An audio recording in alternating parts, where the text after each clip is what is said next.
Hi guys, Danielle here, and today we're going to be talking about SMART goals. So, isn't it a wonderful thing when we close a sale? There's nothing quite like it. It fills us with a sense of accomplishment and achievement, which obviously motivates us to sell even more.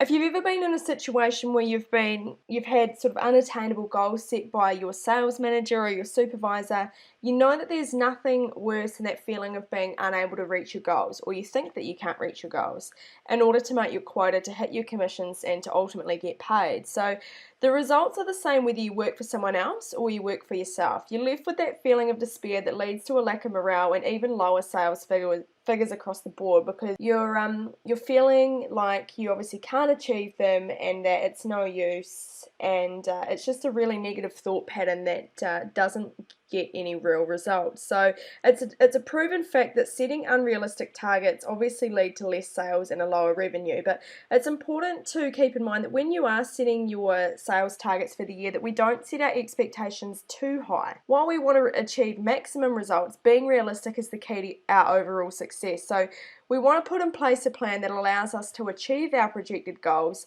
at a steady pace without obviously putting unnecessary strain on ourselves and your sales team if you're a manager, or obviously this applies to your sales manager if you are the employee. So if you start out with small obtainable goals, then you'll find that you and your team are actually going to be more motivated to achieve greater results. And on the other hand, if you set unrealistic or unattainable goals, then your team are going to be less motivated and reluctant to move forward. So we're just going to quickly run through some important reasons why we obviously need to set goals for ourselves. So number one is they propel us forward. So having a goal written down with a set date for an accomplishment gives us something to plan and work for.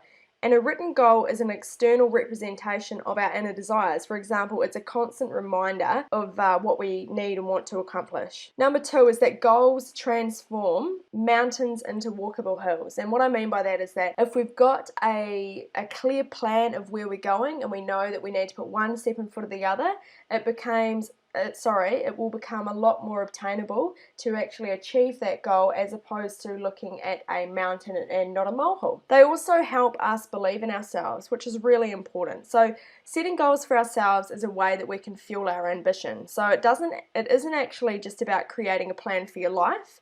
It can hold yourself accountable. It's also about giving us the inspiration necessary to aim for the things that we never thought possible. They also hold us accountable for failure. So if we don't write down our concrete goals and give ourselves a timeline for the achievement, how can we actually look back and reevaluate our path if we failed? And they also tell us what we truly want. So there's certainly times when we set goals that don't really reflect what we actually want, and sometimes we think we need more money when really we just need a change of environment or someone to love. So sometimes we think we want more free time, but what we really want is work that we can be truly passionate about.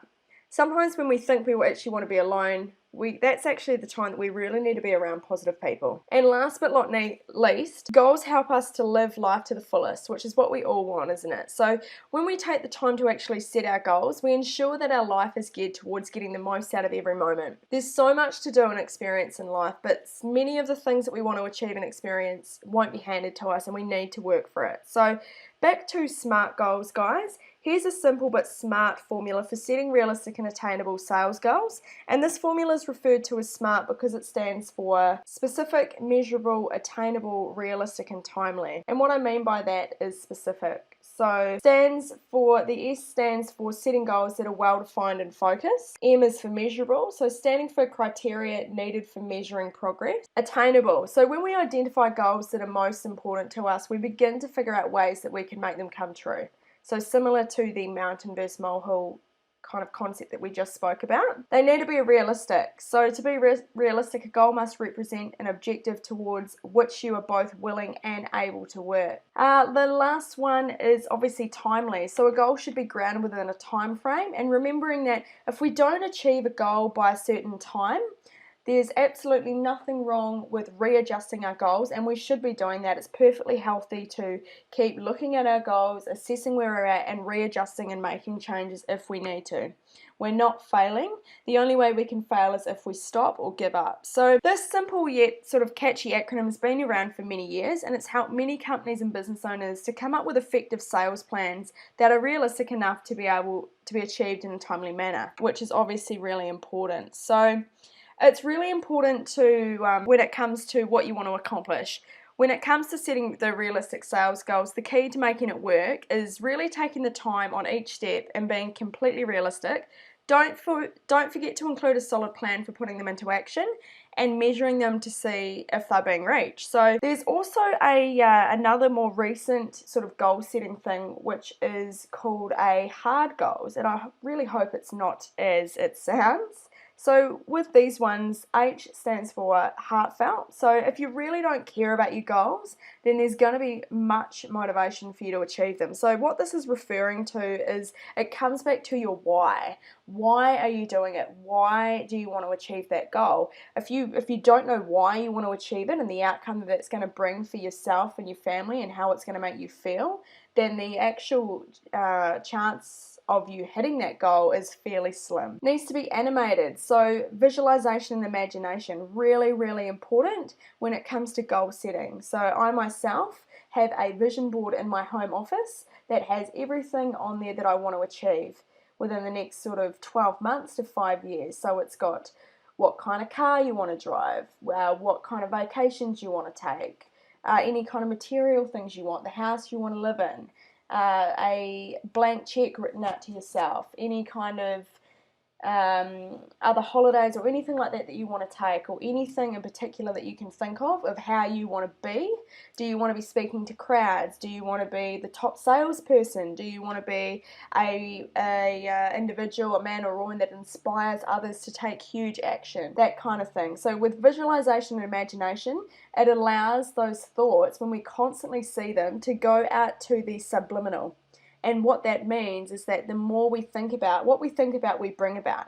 It's a common kind of idea that's been around for many years, and it's very true. And I'm a true testament to that. I can see a few things on my vision board already that are coming to fruition. So R stands for required. So what is required to make your goals work? So this is obviously the automation, the clogs, what needs to be done in order to make your goals become reality. So that's obviously the action that's required. The people that you need to connect with. Maybe you need to upskill yourself, do a course, after work or after school if you're at school. But if you're in this course, you're probably not at school or university. But what do you need to do to upskill yourself to be able to achieve the desired results?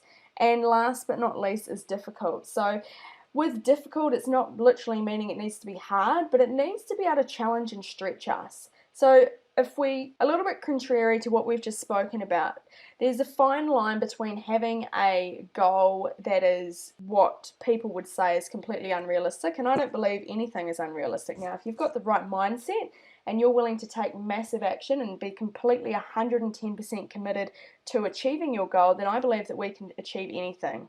And many people before us have proven this time and time again. So this is all about, as I say, we're coming to a conclusion now. So we've talked about SMART goals and hard goals and the kind of differences in how they can help us achieve our goals. So I'd love for you guys to be able to share your goals with the group. So you can either post them in the comment box below or in the private Facebook group. Let's share them around, and it comes back to the same thing of being accountable. So when we've got our goals written down and we know exactly what we want to achieve and why, again, why is probably the more important than the how. When we know our why, the how actually comes. It's a funny thing. So love to share those, guys, love to hear them. So post them up in the groups, and we will see you soon. Bye for now.